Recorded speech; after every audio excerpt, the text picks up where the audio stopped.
मग स्काय का बरं डार्क आहे लक्षात आलं. अर्थ वरती लाईट दिसतो का बरं. आता आपण ऍक्च्युअली खरोखरच बघू की असं होते का. तर एका बिकर मध्ये ट्रान्सपरंट मटेरियल असलं पाहिजे म्हणून काय करायचं आपल्याला.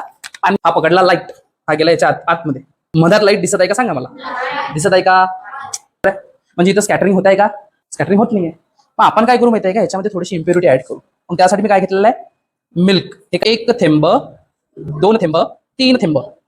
आता बघू आपण इथं लाईट दिसते की नाही. तर आणि दिसत असेल तर मला सांगाल कोणता फिनॉमिना आहे. काय दिसत आहे. काय म्हणतो आपण याला.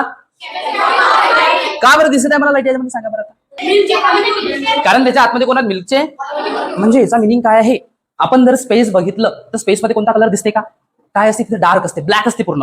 कारण तिथं कोणत्याच प्रकारची स्कॅटरिंग ऑफ लाईट होत नाही. आणि अर्थ वरती का बरं आपल्याला लाईट दिसतो की हो हो हो तो येलो कलरचा लाईट आहे. असं का बरं दिसतं आपल्याला. कारण तिथं काय आहे, मॉलिक्यूल आहेत. कोणते मॉलिक्यूल. Very good. कोणते मॉलिक्यूल आहेत. एअरचे मॉलिक्यूल. आणि एअरचे मॉलिक्यूल असतील ते असा लाईट येणार, यावरती काय होणार, असा स्कॅटर्ड होणार, तर पसरणार इकडे तिकडे. आणि म्हणून आपल्याला काय दिसत आहे, लाईट दिसतो. याच फिनॉमिनाला आपण काय म्हणतो, स्कॅटरिंग ऑफ लाईट. इथे समजलं.